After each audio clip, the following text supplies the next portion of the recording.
Welcome to my YouTube channel എന്റെ വഴികൾ. ഏവർക്കും എന്റെ വഴികളിലേക്ക് സ്വാഗതം. ഇനിയും എന്റെ ചാനൽ സബ്സ്ക്രൈബ് ചെയ്യാത്തവർ സബ്സ്ക്രൈബ് ചെയ്യുക. എന്റെ വീഡിയോ ഇഷ്ടമായി ലൈക്ക് ചെയ്യുക. തുടർന്നും എന്റെ വീഡിയോകൾ ലഭിക്കുന്നതിന് വേണ്ടി ബെല്ലൈക്കൺ അമർത്തുക. Welcome to my YouTube channel എന്റെ വഴികൾ. ഏവർക്കും എന്റെ വഴികളിലേക്ക് സ്വാഗതം. ഇനിയും എന്റെ ചാനൽ സബ്സ്ക്രൈബ് ചെയ്യാത്തവർ സബ്സ്ക്രൈബ് ചെയ്യുക. എന്റെ വീഡിയോ ഇഷ്ടമായി ലൈക്ക് ചെയ്യുക. തുടർന്നും എന്റെ വീഡിയോകൾ ലഭിക്കുന്നതിന് വേണ്ടി ബെല്ലൈക്കൺ അമർത്തുക. PM അയ്യൂബ് മൗലവിയും EA ജബ്ബാർ മാഷും തമ്മിൽ നടന്ന സംവാദം കേൾക്കാനിടയായി. ആമുഖമായി പറയട്ടെ, രണ്ടുപേരും പൂർണ്ണതയിൽ എത്തിയില്ല എന്ന് പറയാതിരിക്കാനാവില്ല. യൂട്യൂബിൽ പിന്നീട് പറയാനായിരുന്നുവെങ്കിൽ ഇങ്ങനെയൊരു സംവാദത്തിന് അവസരമുണ്ടാക്കേണ്ടിയിരുന്നില്ല. ഇവിടെ ഏറ്റവും വലിയ പോരായ്മയായി കണ്ടത് സമയക്കുറവാണ്. ഇത്തരം സ്റ്റേജുകളിൽ ഒരു 100 കൂട്ടം വിഷയങ്ങൾക്ക് പകരം 1-2 വിഷയങ്ങൾ മുൻകൂട്ടി തീരുമാനിക്കുകയും ആ വിഷയത്തിന്മേൽ രണ്ടു വിഭാഗത്തിനും അവരുടെ യുക്തികൾ നിരത്താനുള്ള അവസരം നൽകുകയുമാണ് വേണ്ടത്. രണ്ടു കൂട്ടരും തങ്ങളുടെ ആശയങ്ങൾ പാതി വഴിയിൽ മുറിച്ചു പോകുമ്പോൾ നിങ്ങൾ രണ്ടു കൂട്ടരും വിജയിക്കുകയും കേൾവിക്കാർ തോൽക്കുകയുമാണ് ചെയ്യുന്നത്. ഞാനൊരു ദൈവവിശ്വാസി ആയതുകൊണ്ട് തന്നെ ജബ്ബാർ മാഷിന്റെ ചില വീക്ഷണത്തോടും സമീപനത്തോടുമുള്ള എന്റെ യുക്തി ഇവിടെ തുറക്കാൻ ഞാനും ആഗ്രഹിക്കുന്നു. ഞാനിവിടെ യുക്തിയുടെ ബലത്തിൽ മാത്രമാണ് സംസാരിക്കുന്നത്, ഗ്രന്ഥങ്ങളുടെ യാതൊരു പിൻബലത്തിലുമല്ല. ജബ്ബാർ മാഷിന്റെ ഒന്നാമത്തെ വാദം, അറബി അറിയാത്ത ഒരാൾക്ക് ഖുർആൻ മനസ്സിലാവില്ല എന്ന് പറയുന്നത് ഇസ്ലാമിന്റെ താഴ്വേരിന് കോടാലി വെക്കലാണ് എന്ന്. ഒന്ന്, അറബി എഴുതാനോ വായിക്കാനോ അറിയാത്ത ആൾ എന്നാണ് അദ്ദേഹം പറയുന്നത്. അത് ശരിയല്ല. ഞാൻ 10ാം ക്ലാസ്സിൽ അറബി പാസ്സായ ആളാണ്. അറബി സ്കൂളിൽ 50% മാർക്ക് കിട്ടിയിട്ടുണ്ട്. അപ്പോൾ എഴുത്തും വായനയും അറിയാത്ത ഒരാൾക്ക് 50% മാർക്ക് 10ാം ക്ലാസ് പരീക്ഷയിൽ കിട്ടില്ലല്ലോ. അപ്പോൾ എഴുതാനും വായിക്കാനൊക്കെ അറിയാം, പക്ഷേ ബാക്കി കാര്യങ്ങളൊക്കെയാണ്. പക്ഷേ അറബി ഭാഷ അറിയാത്ത ഒരാൾക്ക് ഖുർആൻ മനസ്സിലാവില്ല എന്ന് പറയുന്നത് ഇസ്ലാം എന്ന മതത്തിൻ്റെ അടിസ്ഥാന വേരിനെ വെട്ടുന്ന ഒരു സെൽഫ് ഗോളാണ്. ഇതാണ് എനിക്ക് ആദ്യമായിട്ട് ഇതിനെക്കുറിച്ച് പറയാനുള്ള ഒരു പോയിന്റ്. മനസ്സിലാക്കാൻ എന്ന് ഞാൻ ബോധപൂർവമാണ് പറഞ്ഞത്. മനസ്സിലാക്കിയ കാര്യങ്ങൾ മറ്റുള്ളവർക്ക് പറഞ്ഞ് മനസ്സിലാക്കി കൊടുക്കുന്നതിനാണ് ക്ലാസ് എന്ന് പറയാം. എനിക്ക് ഖുർആൻ വായിച്ചപ്പോൾ മനസ്സിലായ കാര്യങ്ങൾ ഞാൻ ഈ സമൂഹത്തിന് എനിക്ക് പറ്റുന്ന രീതിയിൽ ലളിതമായിട്ട് പറഞ്ഞ് മനസ്സിലാക്കി കൊടുക്കാനാണ് ഞാൻ ഖുർആൻ ക്ലാസ് നടത്തുന്നത്. ആ അർത്ഥത്തിൽ എനിക്ക് മനസ്സിലായ കാര്യങ്ങൾ പറഞ്ഞു കൊടുക്കാൻ എനിക്ക് കഴിയുന്നുണ്ട്. ആ മനസ്സിലാക്കലുകളിൽ തെറ്റുണ്ടായിരിക്കാം, അത് ഒക്കെ അത്തരം വിമർശനങ്ങളൊക്കെ നമുക്ക് തുടർന്ന് ചർച്ച ചെയ്യാം. അത് തന്നെയാണ് ജബ്ബാർ മാഷിന്റെ അഭിപ്രായത്തോട് ഞാനും യോജിക്കുന്നു. ഏതൊരു ഭാഷക്കാരനും ഖുർആൻ മനസ്സിലാവണം, എങ്കിൽ അവന് മുസ്ലിമായി ജീവിക്കാനാവും. അങ്ങനെ ഖുർആൻ പഠിക്കാനോ മുസ്ലിമായി ജീവിക്കാനോ ആഗ്രഹിക്കുന്ന ഒരാൾക്ക് ഖുർആൻ അറിയുന്ന ഒരാൾ പറഞ്ഞു കൊടുക്കണം. പക്ഷേ പഠിപ്പിക്കുന്നവൻ ഖുർആൻ നന്നായി പഠിക്കുക തന്നെ വേണം. കാരണം ഒരാളിൽ നിന്നും മറ്റൊരാളിക്ക് അറിവ് പകർന്നു നൽകുമ്പോൾ ആ പകർന്നു നൽകുന്ന അറിവ് ഖുർആനെതിരാണെങ്കിൽ ആ തെറ്റായ അറിവായിരിക്കും പിന്നീട് തുടർന്നു പോവുക. എല്ലാ ഭാഷകളിലും ചില നിയമങ്ങളുണ്ട്.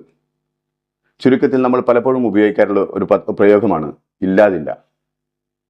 ഇല്ലാതില്ല എന്ന 2 നിഷേധക വാക്കുകൾക്ക് ഉണ്ട് എന്നാണ് അർത്ഥം.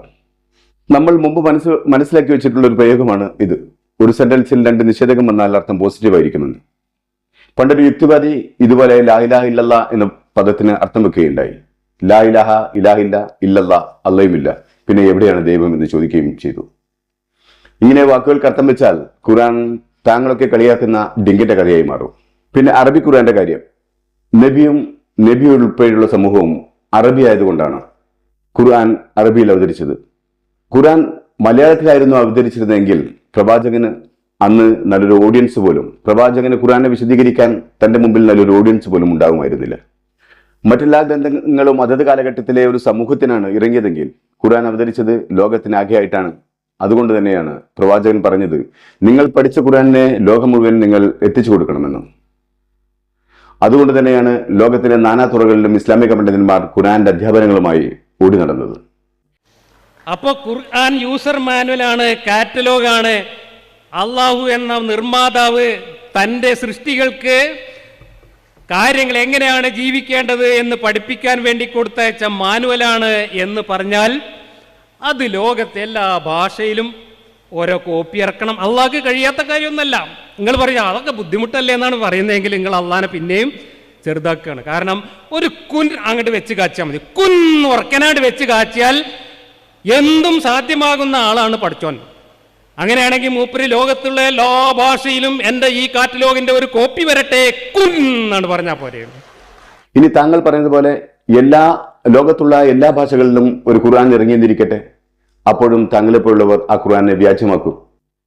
അപ്പോൾ താങ്കളെപ്പോലുള്ളവർ പറയും, ഈ ഭാഷകളിലൊക്കെ ഖുർആൻ ഇറക്കിയ ദൈവത്തിന് എന്തുകൊണ്ട് ജനങ്ങളുടെ മുമ്പിൽ നേരിട്ട് വന്ന് ഖുർആൻ അവതരിപ്പിച്ചുകൂടാ എന്ന്.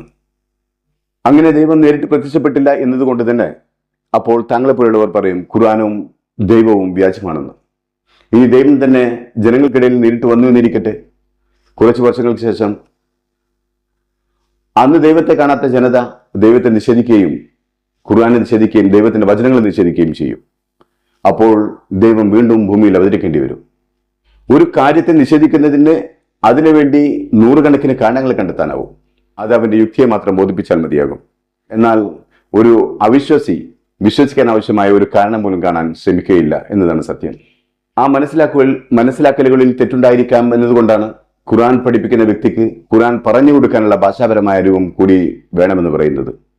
ഒരു ഗ്രന്ഥം പഠിപ്പിക്കുമ്പോൾ ആ ഗ്രന്ഥത്തിന്റെ അന്തസ്സത്ത് ചോരാതെ പഠിപ്പിക്കാനുള്ള അറിവ് പറഞ്ഞു കൊടുക്കുന്ന ആൾക്കുണ്ടായിരിക്കണം, പഠിപ്പിക്കുന്ന വ്യക്തിക്കുണ്ടായിരിക്കണം. അത്രയേ ഉള്ളൂ.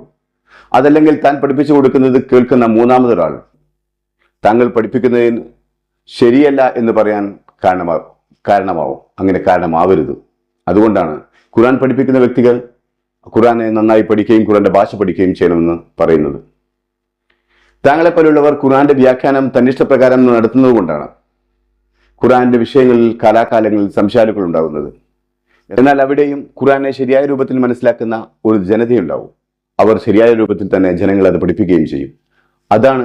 അവരാണ് വിജയികളുടെ കൂട്ടത്തിൽ പെടുകയും ചെയ്യുക. എന്നിട്ട് ഈ പ്രോഡക്റ്റിനോട് പറയാണ്, ഈ കാറ്റലോഗ് വായിച്ചിട്ട് നീ അതുപോലെ ചെയ്തോ. അതിന്റെ വല്ല ആവശ്യം അള്ളാഹ്ക്കുണ്ടോ? അള്ളാഹ്ക്ക് അതിൻ്റെ ഒന്നും ആവശ്യമില്ല. അള്ളാഹു തേനീച്ചക്ക് വഹിയിറക്കി കൊടുത്തത് ഖുർആനിൽ പറയുന്നുണ്ട്. അല്ല, തേനീച്ച ഈ മനുഷ്യന്മാരെ കെട്ടിപ്പൊക്കുന്ന സാധനത്തിന്റെ മുകളിലും മരത്തിന്റെ മുകളിലൊക്കെ കൂടുണ്ടാക്കിക്കോ എന്ന് അള്ളാഹു തേനീച്ചക്ക് വഹി കൊടുത്തു എന്ന് ഖുർആനിലുണ്ട്. അപ്പൊ അള്ളാഹ് ഓരോ തേനീച്ചന്റെ പിന്നാലെ പാറിപ്പോയിട്ട് ഇങ്ങനെ ചെവിയിൽ വഹി ഊതി കൊടുക്കായിരുന്നു. അതല്ലെങ്കിൽ ഓരോ തേനീച്ചക്കൂട്ടിലും അള്ളാഹ് പോയിട്ട് ആ തേനീച്ചക്കൂട്ടിലെ റാണീനെ കണ്ട് വിളിച്ചിട്ട് റാണി ഇജിന്റെ പ്രവാചകത്യാണ് എന്ന കാറ്റലോഗ് ജന്റെ തേനീച്ചകൾക്ക് ഇതൊക്കെ ഒന്ന് പറഞ്ഞു കൊടുത്താളാ എന്ന് പറഞ്ഞിട്ട് കൂടുണ്ടാക്കാൻ പറഞ്ഞു കൊടുക്കുകയാണോ ചെയ്തത്? അല്ല. അവിടെ അള്ളാഹ് എന്താ ചെയ്തറിയും? അവിടെ തേനീച്ചയുടെ ജന്മവാസനയായി തേനീച്ചയുടെ ജനിതകത്തിൽ പ്രോഗ്രാം ചെയ്തിട്ട് തേനീച്ചനാണ് പടച്ചുകൂടുകയാണ് പ്രകൃതി ചെയ്തത്. ആ പ്രകൃതിന്റെ പേരാണ് അള്ളാഹ് എങ്കിൽ അള്ളാഹ് ചെയ്തത്. മനുഷ്യന്റെ കാര്യത്തിലും അങ്ങനെ ചെയ്താൽ മതി. പശു പ്രസവിച്ച ഉടനെ പശുവിന്റെ കുട്ടിക്ക് പാല് കൊടുക്കണമെന്ന് ഏതെങ്കിലും ഒരു കാളപ്രവാചകൻ വന്നിട്ട് കാറ്റലോഗ് കാണിച്ചു കൊടുത്തിട്ട് ഇതാ ഇങ്ങനെ ചെയ്തോ എന്ന് പറഞ്ഞിട്ടല്ല പശു കുട്ടിക്ക് പാല് കൊടുക്കുന്നത്. പശുവിന്റെ ഉള്ളിൽ പ്രകൃതി പ്രോഗ്രാം ചെയ്യപ്പെട്ട ജന്മവാസന എന്ന് പറയുന്ന ജനിതക കോഡിംഗ് ഉണ്ട്. ആ കോഡിങ്ങിലൂടെയാണ് പശു എങ്ങനെ ജീവിക്കണം എന്ന് പശുവിനെ അള്ളാഹ് പഠിപ്പിച്ചതെങ്കിൽ മനുഷ്യൻ എങ്ങനെ ജീവിക്കണം എന്ന് പഠിപ്പിക്കാൻ മനുഷ്യന് യുക്തിയും ബുദ്ധിയും കൊടുത്ത പടച്ചോന് എന്താണ് മനുഷ്യനെ കൊണ്ട് പ്രയോജനം എന്ന് കൂടി ചിന്തിച്ച് മനസ്സിലാക്കാനുള്ള ഒരു പ്രോഗ്രാമിങ് തലച്ചോറിൽ നടത്തിയിരുന്നെങ്കിൽ ഈ മാതിരി ഏടാകൂടങ്ങളൊക്കെ നടത്തിയിട്ട് നമ്മളെപ്പോലുള്ള ആളുകളുടെ പരിഹാസം കേൾക്കേണ്ടി വരുമായിരുന്നു പടച്ചോന്. നിങ്ങൾക്ക് ഗ്രഹിക്കേണ്ടതിന് അറബി ഭാഷയിൽ ഒരു ഖുർആനെ നാം അവതരിപ്പിക്കുകയും ചെയ്തു എന്ന് ദൈവം പറയുന്നത് സത്യം തന്നെയാണ്. അതിനർത്ഥം അത് അറബികൾക്ക് മാത്രമുള്ള ഖുർആനാണെന്നല്ല. അത് പഠിപ്പിച്ചു കൊടുക്കുന്ന സമൂഹത്തിന് അത് മറ്റു സമൂഹങ്ങൾക്ക് എത്തിച്ചു കൊടുക്കാനുള്ള ബാധ്യതയുമുണ്ട്. അതും ഖുർആൻ അതിലൂടെ പഠിപ്പിക്കുന്നുണ്ട്. ഇവിടെ താങ്കളുടെ ചോദ്യത്തിൽ തന്നെ എല്ലാ ഉത്തരവും ഉണ്ട്. താങ്കൾ പറഞ്ഞല്ലോ പ്രകൃതി പ്രോഗ്രാം ചെയ്തുവെന്ന്. ഏത് പ്രകൃതിയാണ് പ്രോഗ്രാം ചെയ്തുവെന്ന് താങ്കൾ വിശദീകരിക്കേണ്ടതുണ്ട്. ഈ പ്രപഞ്ചം ഉണ്ടായത് മുതൽ കന്നുകാലികളുടെ സ്വഭാവം ഒന്നു തന്നെയാണ്. അവ ഭക്ഷണം തേടുന്നു, വിസർജിക്കുന്നു, സന്താനങ്ങൾ ഉണ്ടാക്കുന്നു. അതിലപ്പുറം അവർക്ക് യാതൊരു മാറ്റവുമില്ല. എന്നാൽ മനുഷ്യൻ പ്രകൃതി ഉണ്ടായ കാലം മുതൽ ഇന്ന് വരെയുള്ള മനുഷ്യൻ കാലാകാലങ്ങളിൽ അവന്റെ യുക്തിക്കും ബുദ്ധിക്കും അനുസരിച്ച് മാറ്റങ്ങൾ വന്നുകൊണ്ടിരിക്കുന്നു. അവന്റെ വളർച്ച ത്വരിതഗതിയിൽ ഉണ്ടായിക്കൊണ്ടിരിക്കുകയും ചെയ്യുന്നുണ്ട്. അതിന് കാരണം മൃഗങ്ങളിൽ കോഡ് ചെയ്ത പോലെ എല്ലാ ദൈവം മനുഷ്യനിൽ കോഡ് ചെയ്തു വെച്ചത് എന്നതാണ്. പിന്നെ ഒരു റോബോട്ടിനെ പ്രോഗ്രാം ചെയ്യുമ്പോൾ ആ റോബോട്ടിനകത്ത് എന്താണോ പ്രോഗ്രാം ചെയ്തു വെക്കുന്നത് അത് മാത്രമേ ആ റോബോട്ടിനെ കൊണ്ട് നമുക്ക് ചെയ്യിക്കാനാവൂ. അതേപോലെ തന്നെയാണ് തേനീച്ചയുടെയും മറ്റു പക്ഷിമൃഗാദികളുടെയും കാര്യത്തിൽ. അവരിൽ പ്രോഗ്രാം ചെയ്തു വെക്കുന്നതല്ലാതെ മറ്റൊന്നും ചെയ്യാൻ അവർക്കാവില്ല. ഏതെങ്കിലും പട്ടി പോയിട്ട് ഒരു പൂച്ചയ്ക്ക് കൂടുവെക്കുന്നത് നാം കണ്ടിട്ടില്ല. താങ്കളും അത് കണ്ടു കാണില്ലെന്ന് ഞാൻ വിശ്വസിക്കുന്നു. ഏതെങ്കിലും തത്ത തന്റെ ഭക്ഷണത്തിനായി നെല്ല് കൃഷി ചെയ്യുന്നതും നമ്മൾ കണ്ടിട്ടില്ല. പക്ഷേ അള്ളാഹു മനുഷ്യനിൽ പ്രോഗ്രാം ചെയ്ത ജനിതക്കോടിന്റെ പ്രത്യേകതയാണ് ഈ പ്രപഞ്ചത്തിലെ സകലതിൻ്റെ മീതെയുള്ള ആധിപത്യം മനുഷ്യന് സാധ്യമാക്കിയത്. ആ സാധ്യമായ ബുദ്ധിവിശേഷണം കൊണ്ട് ദൈവത്തെ അറിയുന്നവനാണ് വിജയി. താങ്കൾ പറഞ്ഞ ആ റോബോട്ടുകളിൽ പോലും അതിനാവശ്യമായ കോഡിംഗ് നടത്തുന്നവനാണ് മനുഷ്യൻ. ഇനി ഒരു റോബോട്ട് തന്നെ മറ്റൊരു റോബോട്ടിന് കോഡിംഗ് നടത്തിയെന്നിരിക്കട്ടെ, അങ്ങനെ ഒരു റോബോട്ടിനെ പ്രാപ്തനാക്കുന്നതും മനുഷ്യനാണ്. അത്തരത്തിലുള്ള മനുഷ്യരിൽ ആ നിലക്കുള്ള കോഡിംഗ് നടത്തിയവനാണ് ദൈവം. ആ ദൈവത്തെ അറിയാൻ വഴി കാണിച്ചു കൊടുക്കുന്ന ജോലി മാത്രമാണ് പ്രവാചകന്മാർക്കുള്ളത്. ബാക്കിയെല്ലാം മനുഷ്യർ വേർതിരിച്ചെടുത്തുകൊള്ളണം. അതുകൊണ്ടാണ് ഖുർആൻ ആവർത്തിച്ച് പറയുന്നത്, ചിന്തിക്കുന്നവർക്ക് ദൃഷ്ടാന്തമുണ്ടെന്ന്. ദൈവം വേണ്ട വിധം കോഡിംഗ് നടത്തിയിട്ടില്ലെങ്കിലും പ്രകൃതി കോഡിംഗ് നടത്തുന്നുണ്ട് എന്ന് താങ്കൾ സമ്മതിക്കുന്നത് തന്നെ താങ്കളുടെ പരാജയമായാണ് ഞാൻ കാണുന്നത്.